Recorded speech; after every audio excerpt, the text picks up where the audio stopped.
मम ज्ञानतिमिरान्धस्य ज्ञानाञ्जनशलाकया चक्षुरुन्मीलितं येन तस्मै श्रीगुरवे नमः। श्रीचैतन्यमनोभीष्टं स्थापितं येन भूतले स्वयं रूपा कदा मह्यं ददाति स्वपदान्तिकं। वन्देऽहं श्रीगुरून् श्रीयुतापदकमलं श्रीगुरून् वैष्णवांश्च श्रीरूपं साग्रजातं सहगना रघुनाथान्वितं तं सजीवं साद्वैतं सावधूतं परिजनसहितं कृष्णचैतन्यदेवं श्रीराधा कृष्णपादान् सहगना ललिता श्रीविशाखान्वितांश्च। हे कृष्ण करुणा सिन्धु दीनबन्धो जगत्पते गोपेश गोपिका कान्त राधा कान्त नमोस्तुते।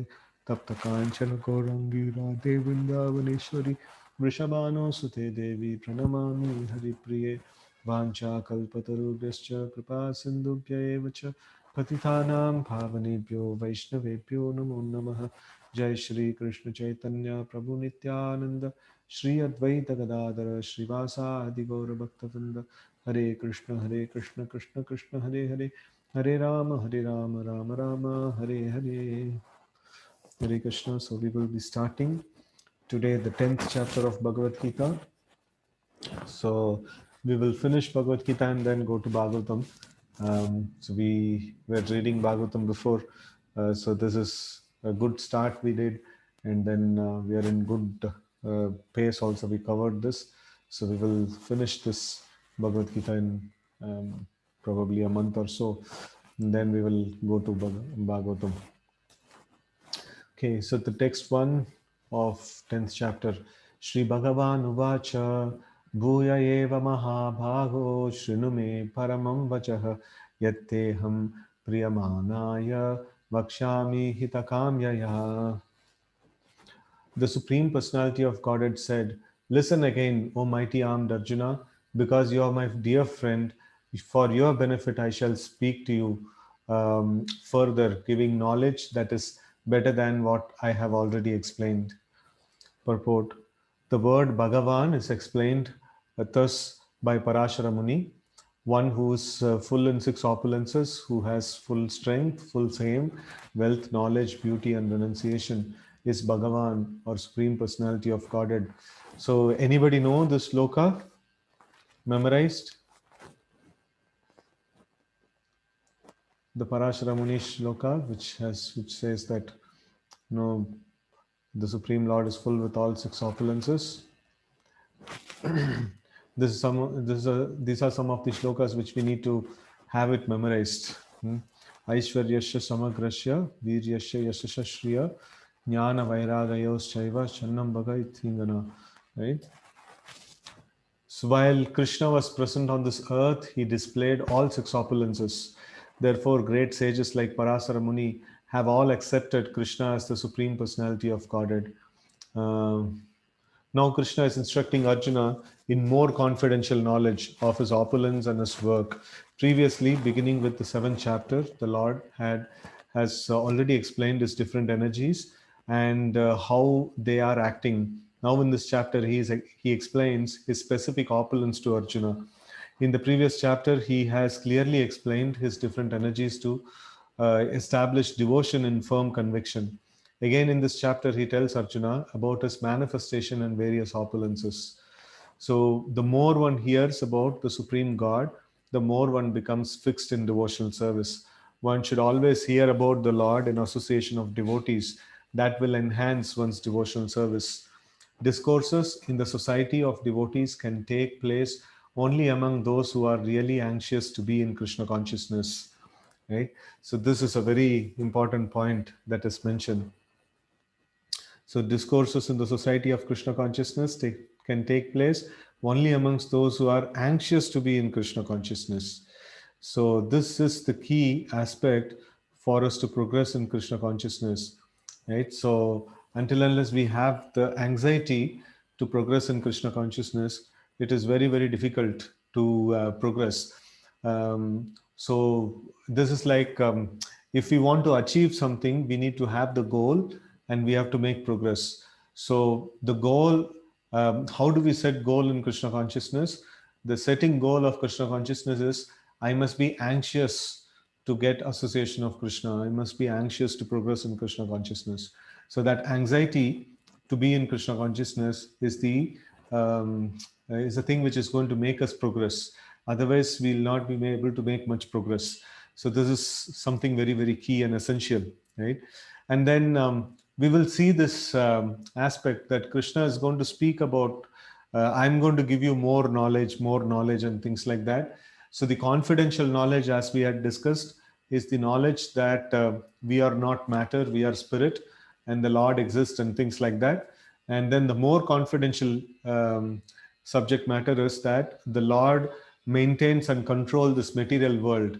And the most confidential knowledge is the knowledge that Krishna is Supreme Personality of Godhead, and I have a particular relationship with Him, and that unique personal relationship and the devotional service to the Lord. So that is the most confidential knowledge, right? So this is the first knowledge is confidential knowledge is the knowledge of Brahman. That is, I am not just matter, I am spirit. And more confidential knowledge is the knowledge of Paramatma. That is, the Lord is controlling and managing everything in this world. And third thing is the knowledge about Bhagavan, with whom I can have devotional exchange, right? So this is how I can understand about the same Lord in different degrees. No, it's all not different personalities. Brahman is different from Paramatma, is different from Bhagavan. No, it's all the same personalities, but the understanding increases in its depth, right? So that's how Krishna is telling that I'm going to give you more deeper knowledge. So, but then in the 9th chapter, we saw devotional service is the key and is the core. Yeah, of course, it is the core. It is the central aspect. So here we are talking about knowledge aspect. So the knowledge aspect is like Krishna is going to keep giving different levels of knowledge. But then the topmost of all the knowledge that we already saw in the 9th chapter. So that is the Bhakti Yoga, or the most confidential knowledge, right? So that's the crux of the this one. That's the most confidential knowledge, right? Okay. Now, anyways, we will continue.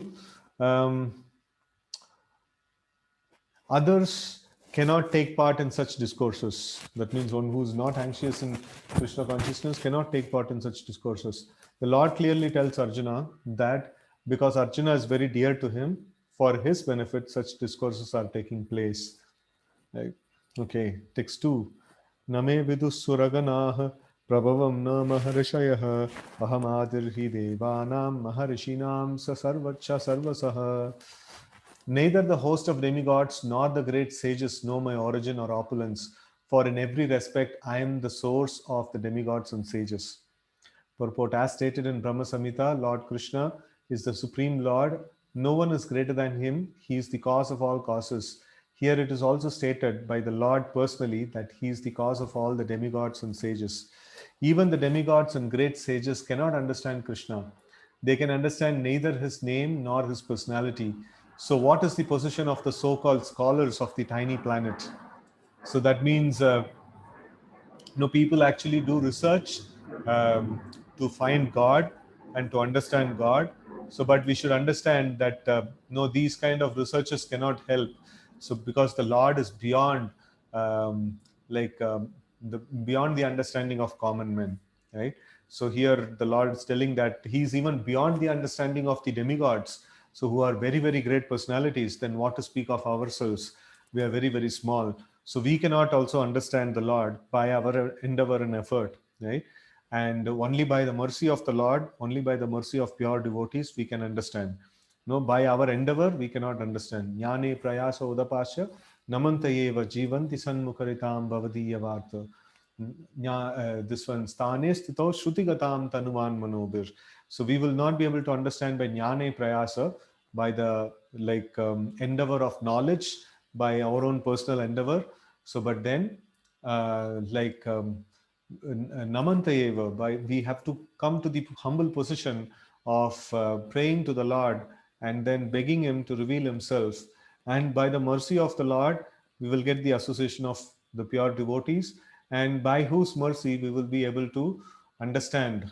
When we hear about the subject matter of Krishna consciousness regularly, So then we will understand the Supreme Lord very clearly, right? So sthane sthito shruti-gatam, wherever we are, we can actually use our shruti, we can use our hearing capacity, sthane sthito shruti-gatam thanuvan manobir, using all our faculties, intelligence and capacity in absorbing the sound vibration. Then what happens? A prayasho, by this endeavor, jita ajita, like no, we can actually win over that unconquerable Lord, right? So that's the process of understanding, and not by any scholarship, not by any endeavor to understand the Lord by any other means, material means. No, it's not possible. Even up till demigods, they cannot understand, right? So no one can understand why the Supreme Lord comes to earth as an ordinary human being and executes such wonderful, uncommon activities. One should know then that scholarship is not the qualification necessary to understand Krishna. Even the demigods and great sages have tried to understand Krishna by their mental speculation, and they have failed to do so. In the Srimad Bhagavatam also it is clearly said that even the great demigods are not able to understand the Supreme Personality of Godhead. They can speculate to the limits of their imperfect senses and can reach the opposite conclusion of impersonalism, of something not manifested by the three qualities of material nature. Or they can imagine something by mental speculation. But it is not possible to understand Krishna by such foolish speculation, right? So they can, what is the maximum thing that they can go to? Something not manifested by the three qualities of material nature. That means something beyond this matter, that much they can understand. They cannot understand beyond that what is Krishna, right? So here the Lord indirectly says that if anyone wants to know the absolute truth, here I am present as the Supreme Personality of Godhead. I am the Supreme. One should know this. Know that in front of Arjuna, at least Lord was directly declaring, and the Lord was directly revealing, and that is the Bhagavad Gita. And if anybody wants to know about God, he should come to this, come to consult Bhagavad Gita. Otherwise, there is no possibility of understanding. Although one cannot understand the inconceivable Lord who is personally present, he nonetheless exists. We can actually understand Krishna, who is eternal, full of bliss and knowledge, simply by studying his words in Bhagavad Gita and Srimad Bhagavatam. The conception of God as some ruling power or as the impersonal Brahman can be reached by persons who are in inferior energy of the Lord. But the personality of Godhead cannot be conceived unless one is in the transcendental position. Because most men cannot understand Krishna in his actual situation, out of his causeless mercy, he descends to show favor to such speculators. Yet, despite the Supreme Lord's uncommon activities, these speculators, due to contamination in the material energy, still think that the impersonal Brahman is the Supreme.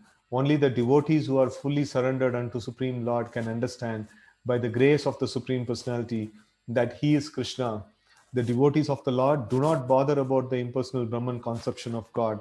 Their faith and devotion bring them to surrender immediately unto the Supreme Lord, and out of the causeless mercy of Krishna, they can understand Krishna.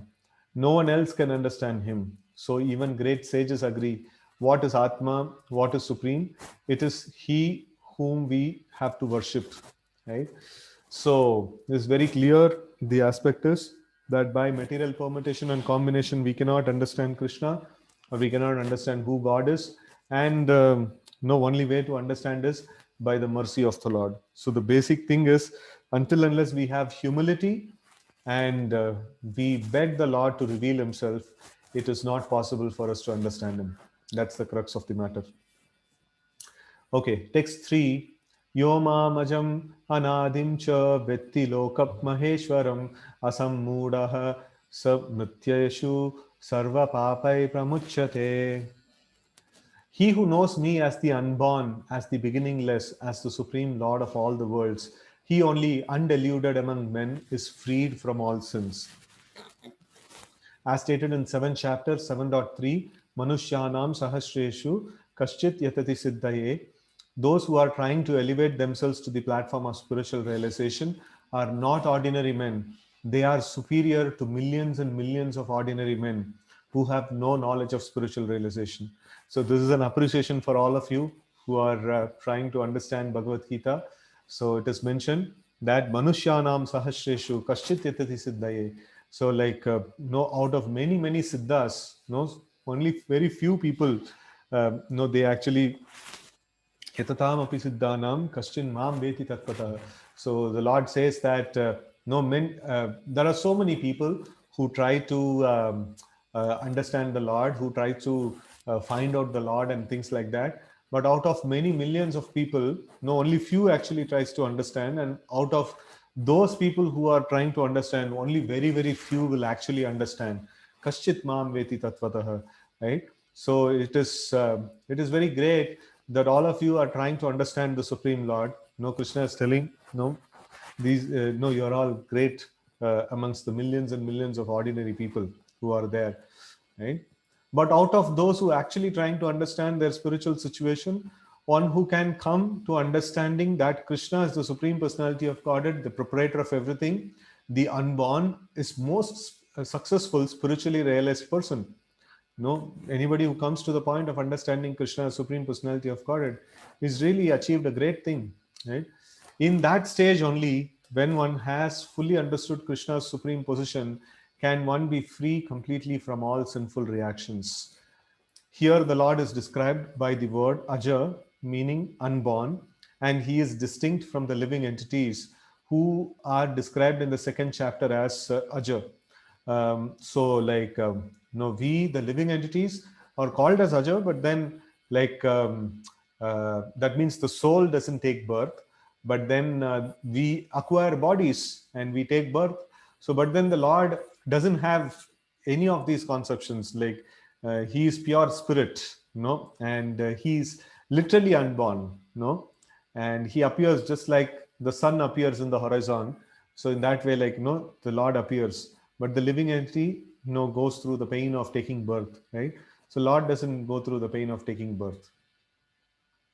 Okay, the Lord is different from the living entities who are taking birth and dying due to material attachment. The conditioned souls are changing their bodies, but his body is not changeable. Even when he comes to this material world, he comes as the same unborn. Therefore, in the fourth chapter, it is said that the Lord, by his internal potency, is not in the inferior material energy, but is always in the superior energy, right?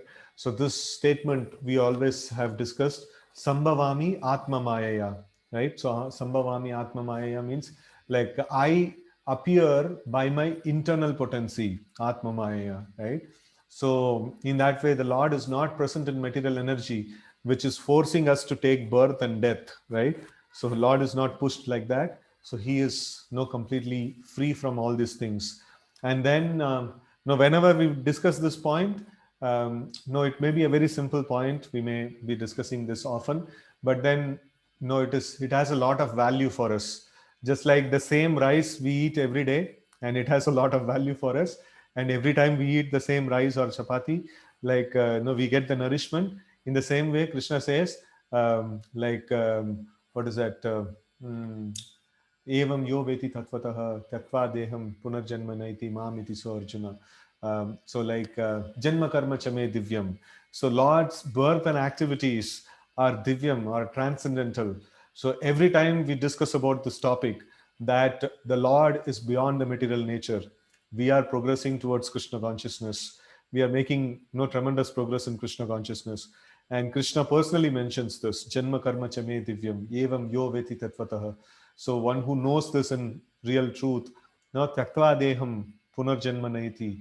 After giving up this body, we will not get another body. We will get back to, like the spiritual world, right? So that's the powerful aspect of understanding that the Lord is beyond the material nature and we are inside the control of material nature. So this is the power of understanding this topic. Okay, in this verse, the words Vetti Loka Maheshwaram indicate that one should know that Lord Krishna is the supreme proprietor of the planetary systems of the universe. Vetti means to understand, to know, no? Mam, Mam Veti Tatvataha. So there also this word Veti comes. So this means to know, to understand, right? Loka means the planets, and then Maheshwaram means the supreme proprietor. Ishvara means proprietor, and Maheshwara means the supreme proprietor, right? So Vetti Loka Maheshwaram indicates that one should know that Lord Krishna is the supreme proprietor of the planetary systems of the universe. He was existing before the creation, and he is different from his creation. Right? So all the demigods were created within this material world, but as far as Lord Krishna is concerned, it is said that he is not created. Therefore, Krishna is different even from great demigods like Brahma and Shiva, right? And because he is the creator of Brahma, Shiva, and all other demigods, he is the supreme person of all planets, right? So here in this chapter, we are also going to see this wonderful aspect of Chaturshloki Bhagavatam. Sorry, Bhagavatam, nahi, Bhagavad Gita. So that is, we are just going to come to that in a short while. So the same 10th chapter from 8th sloka to 11th sloka. So before that, a good background is going to be established, and we will also see, as we had studied the Chaturshloki Bhagavatam, so that encompasses the entire knowledge of the Bhagavatam. So in the same way, Chaturshloki Bhagavad Gita, and you will see exactly almost the similar kind of topics is discussed here in Bhagavad Gita also. So Bhagavad Gita is like in crux, in essence, right? And Bhagavatam is like Vistar. No, it is like elaboration of the subject matter. Anyways, so we will continue here. Sri Krishna is therefore different from everything that is created, and anyone who knows him as such immediately becomes liberated from all sinful reactions. One must be liberated from all sinful activities to be in the knowledge of the Supreme Lord. So this aspect we had discussed many times. So knowledge means reduction of sin. Reduction of sin. If sin is there, then there is no question of knowledge, and if knowledge is there, there is no question of sin, right? So in this way, it is mutually exclusive. No sin. When the sins are reduced, then a person is established in knowledge. Knowledge is not something that how much I have memorized, how much I have in my head. That's not knowledge. No, at least the knowledge that we are talking about in the transcendental sense.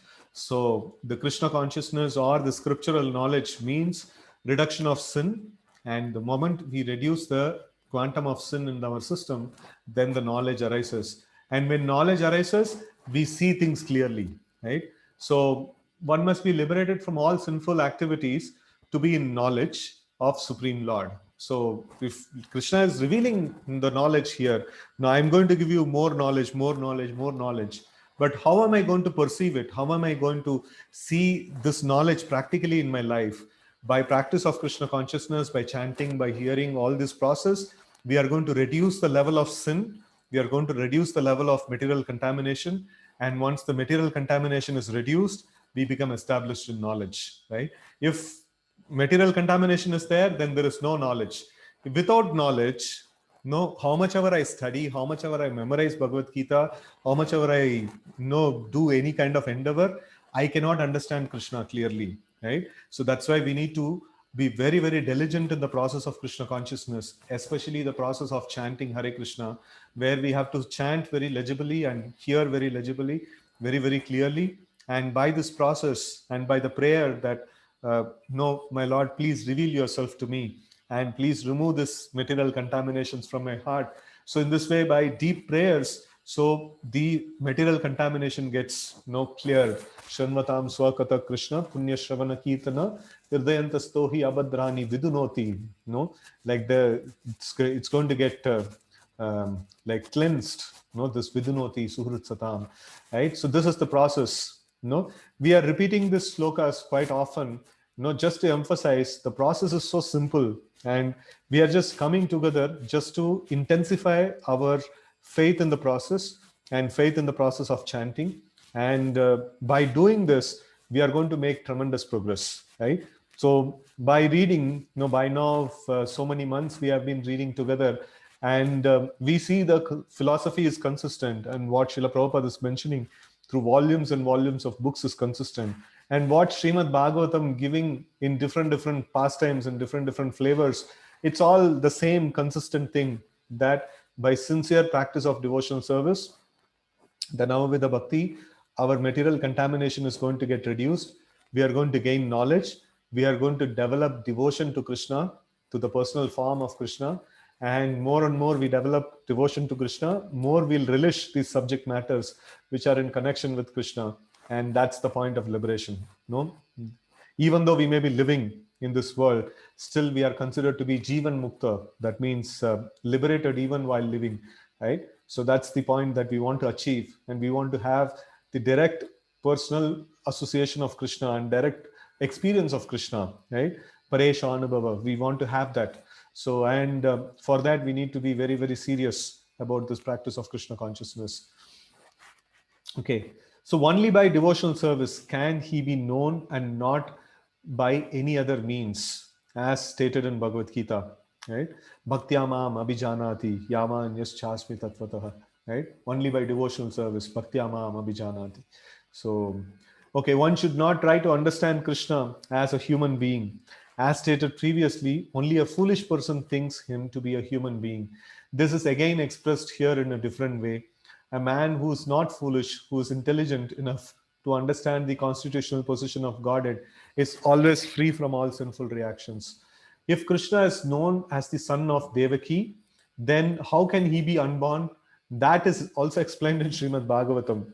When he appeared before Devaki and Vasudev, he was not born as an ordinary child. He appeared in his original form, and then he transformed himself into an ordinary child, right? So he appeared in the Chaturbhuj Roop, and then he transformed himself into a small baby form, right?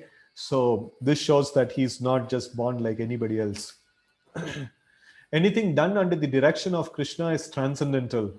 It cannot be contaminated by material reactions, which may be auspicious or inauspicious.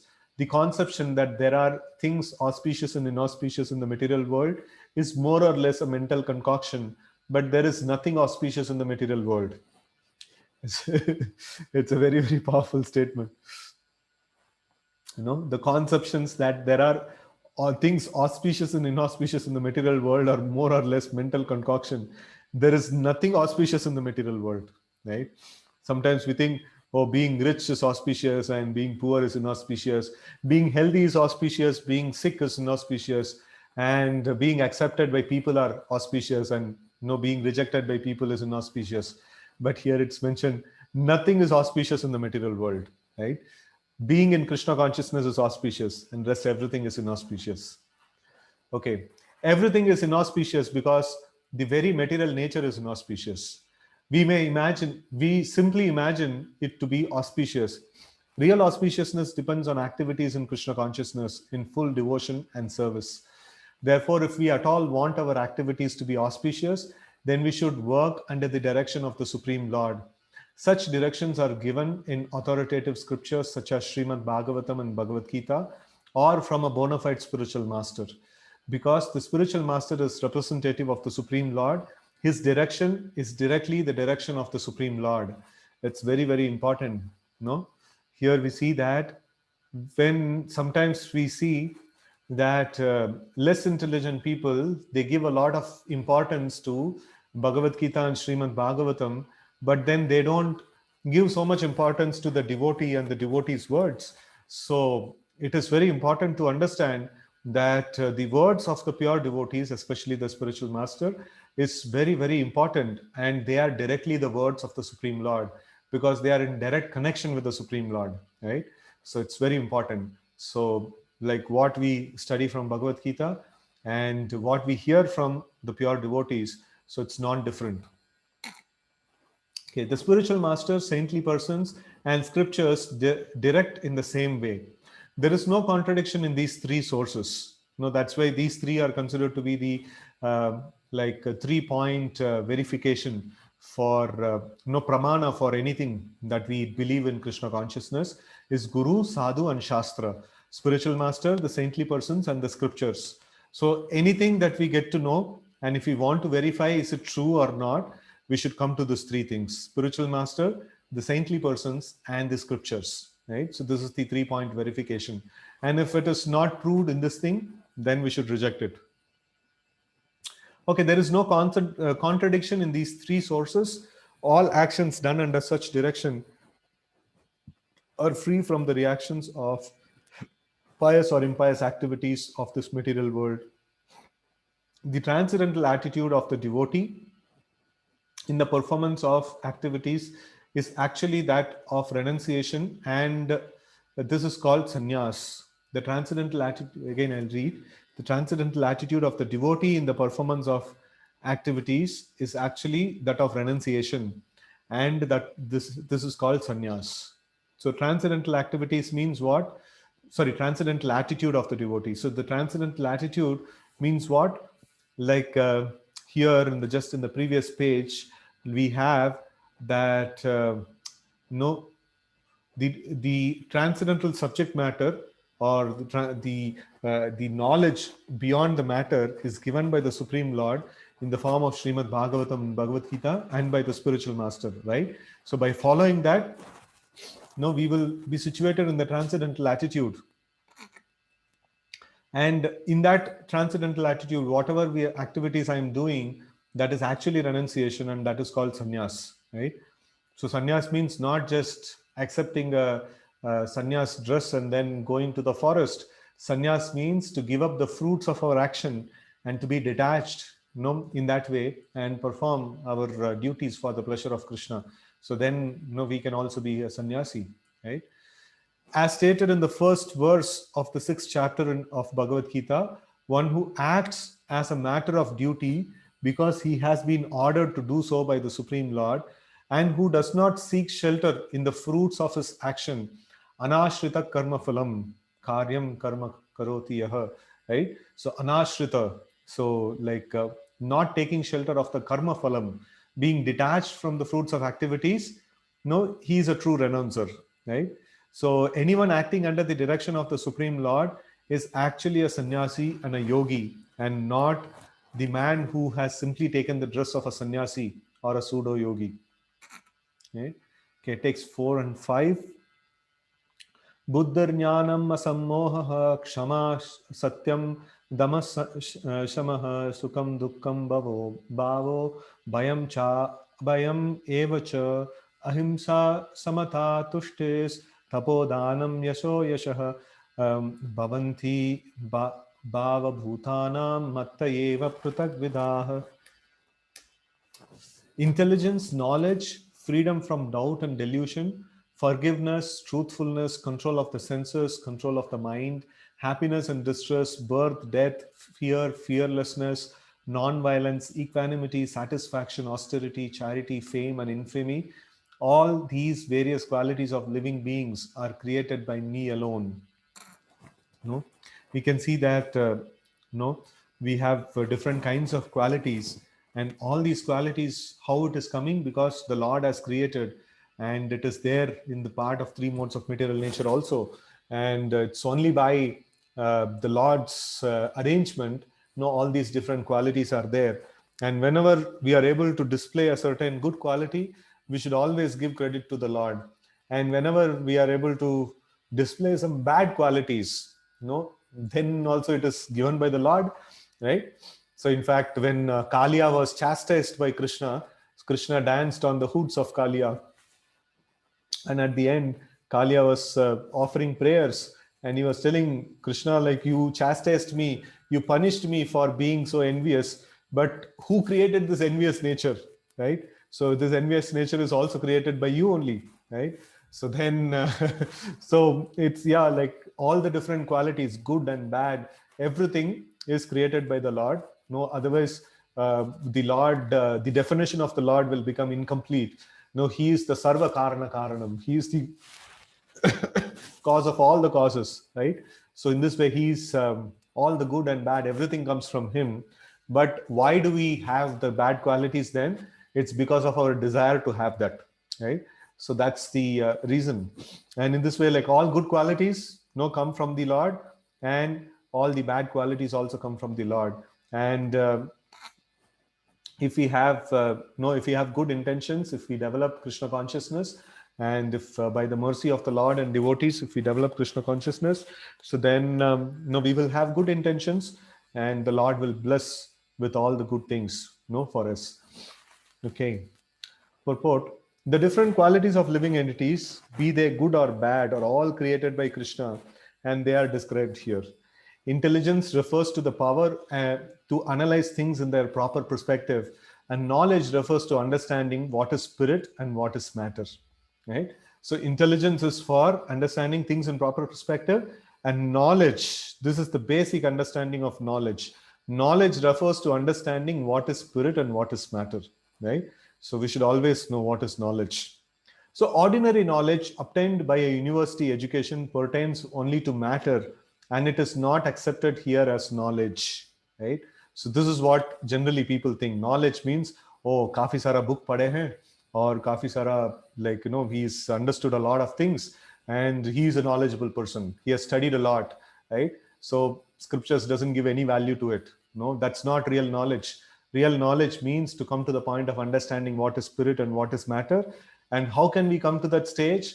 By cleansing the material contamination. And how do we cleanse? By properly applying ourselves to the Navavida Bhakti and praying for the mercy of the Lord. That's how we get that cleansing process. And then we come to the knowledge. Not by studying books. No, we are studying book because we are studying Bhagavad Gita because it is told by Srila Prabhupada and the Acharyas to study. And by doing this, they are going to shower mercy upon us. And by that mercy, my knowledge is going to get awakened, not by reading simply, right? That's not the way of getting the mercy. That's not the way of getting knowledge, right? So ordinary knowledge obtained by a university education pertains only to matter, and it is not accepted here as knowledge. It is actually called as avidya. All that we have tried to learn in school and college all the while is avidya. We have paid money and got avidya, or ignorance. Okay, knowledge means knowing the distinction between spirit and matter. In modern education, there is no knowledge about spirit. They are simply taking care of material elements. Taking care of material elements and bodily needs. Therefore, academic knowledge is not complete. Asam moha, freedom from doubt and delusion, can be achieved when one is not hesitant and when he understands the transcendental philosophy. Slowly but surely he becomes free from bewilderment. Nothing should be accepted blindly. Everything should be accepted with care and with caution. Kshama, tolerance, and forgiveness should be practiced. One should be tolerant and excuse the minor offenses of others. Right? Satyam, truthfulness means that facts should be presented as they are for the benefit of others. Facts should not be misrepresented. According to the social conventions, it is said that one can speak the truth only when it is palatable to others, right?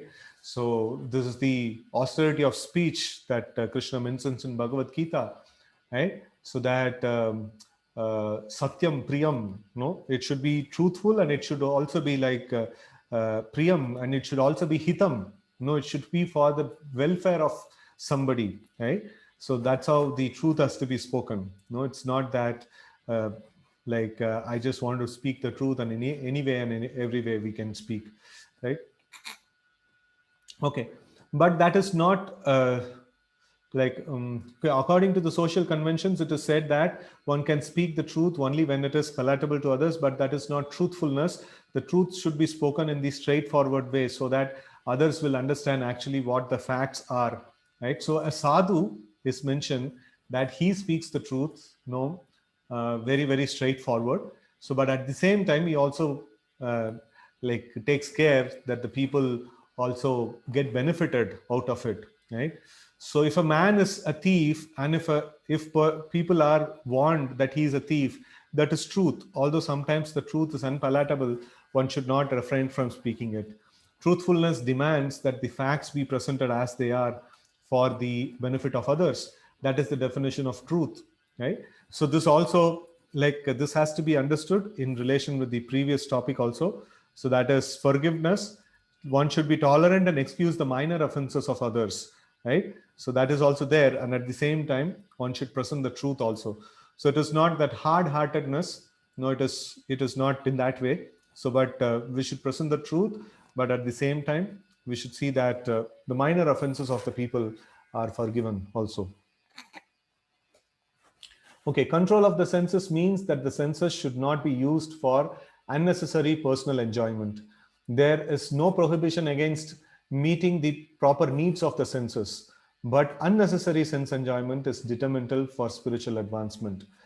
So many times, like people ask that, no, you are asking us to give up sense gratification, and we are so much tuned onto it, and how we will be able to do it. So we should understand why at all we are getting caught up in the process of sense enjoyment. It is because we have not been exposed to Krishna consciousness. And now that we have been exposed to Krishna consciousness, and if we can focus on the primary principal processes of the devotional service, especially the chanting, and if we do it in a very, very nice way, then we will start getting taste over there. So, and we'll start getting taste in executing the devotional process. And when we do this thing properly, so then automatically we will lose taste for sense enjoyment, right? So because why people are so much behind sense gratification, the whole world is talking about it, because they don't have any understanding of Krishna consciousness. That's why they are behind sense enjoyment. But if we can give them Krishna consciousness, then they will be saved and they will not run behind sense enjoyment, right? So they will get higher taste. And higher taste is possible only if we do it with consciousness, only if we do it with absorption. No, just like that, casually, if we do our devotional service, we are not going to get the taste. We are not going to penetrate into the inner secrets of Krishna consciousness. No, we will just be there in the surface, and after some time, we'll say, hey, no, nothing is there in Krishna consciousness. Just simply, these people are, no, they are just some religious people. That's all. Like, no, I have not found any taste in it. So that means, no, they have not got very deep into the system. They have not sincerely chanted the Hare Krishna mantra, right? So if anybody sincerely chants, no, they will be able to access the deeper aspects of Krishna consciousness. Okay, so where we were. Okay, determined. Therefore, the senses should be restrained from unnecessary use. Similarly, one should restrain the mind from unnecessary thoughts. That is called shama. One should not spend one's time pondering over earning money. That is a misuse of the thinking power. The mind should be used to understand the prime necessity of human beings, and that should be presented authoritatively. The power of thought should be developed in association with persons who are authorities in the scriptures, saintly persons, and spiritual masters, and those whose thinking is highly developed, right? So we can see naturally our thinking process, where does it drag us to? If it is dragging us into thinking about in the past what all things has happened, or in the future what will happen, and things like that, thinking about past is in mode of ignorance, and thinking about future is in mode of passion, right? So both is not going to help us. So if naturally our thought process is going about past or future, then we should understand that our mind is our greatest enemy, and I should not spend time with this rascal mind, and I should spend time with the scriptures which are truth, and I should spend time with the holy name which are truthful, and I should spend time with the devotees who are trying to become advanced in Krishna consciousness, right? So we are so much fortunate to have so many devotees around, right? So we can have association of devotees, and in that way, like we can actually develop this higher thinking power, or we can actually share, we can let those people who are highly developed think for us, and we can actually apply those things in our life, and in very soon we will also have the highest higher thought process, right? So we will also get focused on the present tense. Present tense means mode of goodness. Those who can be there in the present tense, they are in mode of goodness. They are solidly situated in Krishna consciousness. And those who are thinking about past, those who are thinking about future, oh, that is Shoshati and Kankshati, right? So that is like Brahma Bhuta Prasannatma na Sokshati na Kankshati. So he's not going to be in mode of ignorance or passion. He's going to be in mode of goodness. So we want to advance to that stage where we will be like, no stitam sattve prasidati. We will be situated on the present tense. We will be situated on the no sattva guna, right? So that's very, very important. So then our thought process, we can spend time with our mind, right? We can spend time thinking about, pondering about various things. So if we are not able to be there in the present, if we are not able to put our focus fully on the things which we are doing in the present, then better we should not spend time with our mind, because it is our enemy, right? So it's going to drag us into mode of ignorance or passion, and that's going to bind us into sufferings, right? So that's the source of suffering. Our mind is a source of suffering, which is dragging us to past or no future. Okay, so Sukham, pleasure or happiness, should always be in that which is favorable for the cultivation of the spiritual knowledge of Krishna consciousness. And similarly, that which is painful or which causes distress is that which is unfavorable for the cultivation of Krishna consciousness. Right? Anything favorable for development of Krishna consciousness should be accepted, anukulyasya sankalpa, and anything unfavorable should be rejected, pratikulyasya varjanam. Right? So, and bhava, birth, should be understood to refer to the body. As far as the soul is concerned, there is neither birth nor death. That we have discussed in the beginning of Bhagavad Gita. Birth and death applies to one's embodiment in the material world. Fear is due to worrying about the future. A person in Krishna consciousness has no fear, because by his activities he is sure to go back to Godhead, go back to the spiritual sky, back home, back to Godhead. Therefore, his future is very bright. Others, however, do not know what their future holds. They have no knowledge of what the next life holds. So they are therefore in constant anxiety. If we want to get free from anxiety, then the best course is to understand Krishna and be situated always in Krishna consciousness. So if you ask a Krishna conscious person, what is your future? No, he'll say like, yeah, one day I'm going to die and I'm going to go back to Godhead. That's it. It's sure, like it's going to happen tomorrow or day after tomorrow, or whenever it's going to happen, but it's going to happen. And it is so very blissful moment. I'm just waiting for it. Right. So a Krishna conscious person is very, very eager to get back to the association of Krishna. Right. Okay. In that way, we will be free from all fear. In Srimad Bhagavatam 11:2-37, it is stated, Bhayam dvitiya binaveshatashyat. So fear is caused by our absorption in the illusory energy. No, illusory energy is called as dvitiya. No, so dvitiya means like ekam eva advitiyad. No, that's the Vedanta Sutra. It says that the whole creation is nothing but the same personality, that is the Supreme Lord Krishna, and whatever else is there, the material energy is there and the living entities are there. So, but all of them are energy of Krishna. So there is only one person that exists, Ekameva, right? So that is Krishna consciousness. So if I see a material object, no, if I see a paper, okay, what is this paper is all about? This paper is made of earth, water, fire, air, ether, and this is energy of Krishna. So that's Krishna consciousness. So I am not in Dvitiya. So, but if I see this paper, oh, this paper is an entity that is existing, that is different from Krishna, then I am in Dvitiya, then I am in illusory energy, right? So then fear is caused. Even a small paper can cause fear for us, right? So that's how the fear is caused. Bhayam dvitiya biniveshatashyat, right? But those who are free from the illusory energy, those who are confident that they are not the material body, that they are spiritual part of the Supreme Personality of Godhead, and who are therefore engaged in transcendental service of the Supreme Godhead, have nothing to fear. Their future is very bright. This future is a condition of person who are not in Krishna consciousness. This fear is a condition of person who's not in Krishna consciousness. Abhayam, fearlessness, is possible only for one in Krishna consciousness. Okay, so ahimsa, non-violence, means that one should not do anything which will put others into misery or confusion. Material activities that are promised by so many politicians, sociologists, philanthropists, etc., do not produce very good results, because the politicians and philanthropists have no transcendental vision. They do not know what is actually beneficial for human society. Ahimsa means that people should be trained in such a way that the full utilization of human body can be achieved. The human body is meant for spiritual realization. So any moment, any movement or any commissions which do not further the end, further that end, that means further the Krishna consciousness, they actually commit violence on the human body. Okay. So it is like if we are not promoting Krishna consciousness, then it is a violence.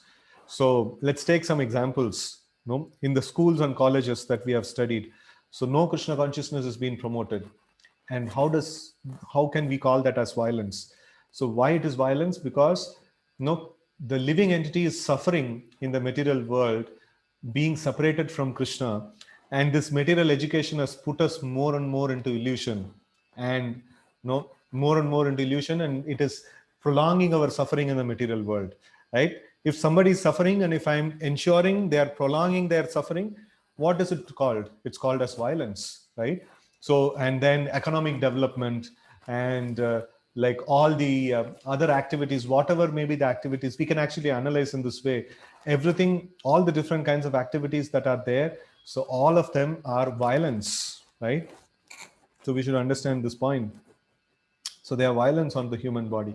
We just took one example of schools and college, and we can see that that's why Srila Prabhupada used to call it as slaughterhouses. He would call that the educational institutions as slaughterhouses. They actually literally kill this spirit of Krishna consciousness, right? Okay, that which furthers the future spiritual happiness of people is generally called non-violence. And samatha, equanimity, refers to freedom from attachment and aversion. Equanimity, samatha means like freedom from attachment and aversion. So that is asakti and icha and dvesha. Attachment means icha and dvesha means aversion. So icha dvesha samuthena. So dvandva mohena bharata. So Krishna mentions that here he's using this word samatha, means to equanimity. To be very much attached or to be very much detached is not the best. This material world should be accepted without attachment or aversion. That which is favorable for prosecuting Krishna consciousness should be accepted, and that which is unfavorable should be rejected. That is called samatha, equanimity. Right? A person in Krishna consciousness has nothing to reject and nothing to accept, save in terms of its usefulness in the prosecution of Krishna consciousness. And tushti, satisfaction, means that one should not be eager to gather more and more material goods by unnecessary activities. One should be satisfied with whatever is obtained by the grace of the Supreme Lord. That is called satisfaction, right? So, daiva labdena santosha. Whatever by the mercy of the Lord I have got, I should develop this tushti aspect. Even Vamanadev, when he goes to Bali Maharaj and he asks that 3 steps of land, at the time, Bali Maharaj makes fun of him, saying that, no, what will you do with 3 steps of land? Then Vamanadev says, if somebody cannot be satisfied with small possessions, he cannot be even satisfied even after getting the entire world or entire 14 planetary system under his control. So that's what the case of Bali Maharaj was. He had controlled the 14 planetary systems, but still he was trying to acquire more and more and more. The greed never stops, right? So we should always see that by the mercy of the Lord, whatever I have got, it is based on my karma, and I should be satisfied. I should not be like, oh, this person is having that, that person is having that. When will I get this? When will I get that? Or then that will kill Krishna consciousness, right? So materially, we should be satisfied. And then we can progress in Krishna consciousness. Then we can actually come to the point of, when will I get absorption in chanting? When will I get attachment to the Supreme Lord, Krishna? And when will I develop devotion to Krishna? So that kind of anxiety we can actually start. Until unless we are having tushti, satisfaction in the material things, how will we progress in Krishna consciousness, right? So if we have too much progress in material things, so then our Krishna consciousness will become tushti. Okay, fine. No, I'm just doing some more. I am dragging my rounds and finishing, and no, I'm just okay, fine with that. So, and we will not make any progress over there. Materially, we should be satisfied. Whatever position we are put in, we should just be satisfied. Okay, tapas means austerity or penance. There are many rules and regulations in the Vedas which apply here, like raising early in the morning and taking a bath. Sometimes it is very troublesome to rise early in the morning, but whatever voluntary trouble one may suffer in this way is called penance. Similarly, there are prescriptions for fasting on certain days of the month. One may not be inclined to practice such fasting, but because of his determination to make advancement in the science of Krishna consciousness, he should accept such bodily troubles when they are recommended. Like Ekadashi, we should follow Ekadashi and we should fast on Ekadashis. So, however, one should not fast unnecessarily or against Vedic injunctions. One should not fast for some political purpose, satyagraha and things like that. So, that is described in Bhagavad Gita as fasting in ignorance. And anything done in ignorance or passion does not lead to spiritual advancement. Everything done in the mode of goodness does uh, ad- everything done in mode of goodness does advance one. However, and fasting done in terms of Vedic injunctions enriches one in spiritual knowledge. As far as charity is concerned, one should give 50% of his earnings to some good cause. And what is good? What is a good cause? It is that which is conducted in terms of Krishna consciousness. That is not only a good cause, but the best cause. Because Krishna is good, his cause is also good. Thus, charity should be given to a person who is engaged in Krishna consciousness. According to the Vedic literature, it is enjoined that charity should be given to the Brahmanas. This practice is still followed, although not very nicely in terms of Vedic injunction, but still the injunction is that charity should be given to the Brahmanas. Why? Because they are engaged in higher cultivation of spiritual knowledge.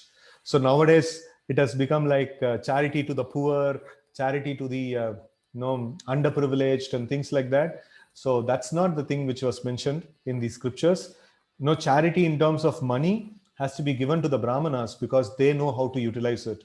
So others, we have to give prasad, or we have to not take care of their needs in a Krishna conscious way. We cannot just simply give away this one, right? So it is very important that charity should be given to the Brahmanas. So why? Because they are engaged in higher cultivation of spiritual knowledge. A Brahmana is supposed to devote his whole life to understanding Brahman. Brahma janati iti Brahmana. One who knows Brahman is called Brahmana. Thus, charity is offered to the Brahmanas because they are always engaged in higher spiritual service and have no time to earn their livelihood. In the Vedic literature, charity is also to be awarded to one in the renounced order of life, the sannyasi. The sannyasis beg from door to door, not for money, but for missionary purpose. The system is that they go from door to door to awaken the householders from the slumber of ignorance, because the householders are engaged in the family affairs and have forgotten their actual purpose in life. Awakening their Krishna consciousness, it is the business of sannyasis to go as beggars to the householders and encourage them to be Krishna conscious. As it is said in the Vedas, one should awake and achieve what is due in him in this human form of life.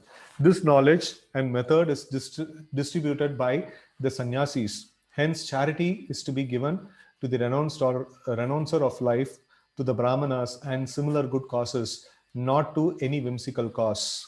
Right? Okay, so now it's 3 o'clock. Let me see how much more is there. Okay, it's very little. We'll just finish this and conclude our session. Yash's fame should be according to Lord Chaitanya, who said that a man is famous when he is known as a great devotee. That is real fame.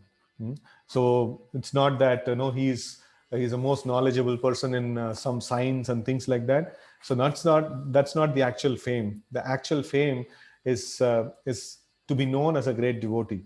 That's real fame. If one has become a great man in Krishna consciousness and it is known, then he is truly famous. One who does not have such fame is infamous. All these qualities are manifest throughout the universe, in human society and in the society of the demigods. There are many forms of humanity on other planets, and these qualities are there. Now, for one who wants to advance in Krishna consciousness, Krishna creates all these qualities, but the person develops them himself from within. One who engages in devotional service of the Supreme Lord develops all the good qualities as arranged by the Supreme Lord. Yashasti bhaktir bhagavati akinchana sarvair gunaistattra samasate suraha. No, one who engages in Krishna consciousness develops all good qualities. So of whatever we find, good or bad, the origin is Krishna. Nothing can manifest itself in the material world which is not in Krishna. that is knowledge. Although we have that, although we know that things are differently situated, we should utilize that everything flows. We should realize that everything flows from Krishna, right? So you always know that He is the cause of all causes, and Krishna is the cause of all causes, and that's Krishna consciousness. Okay, so we will stop here. Probably tomorrow we will get into the Chaturshloki Bhagavad Gita. So we will be. I hope all of you will be eager to hear the Chaturshloki Bhagavad Gita. Hare Krishna. Srimad Bhagavad Gita ki jai, Srila Prabhupada ki jai, Gaur Bhakta Vrinda ki jai. Hare Krishna.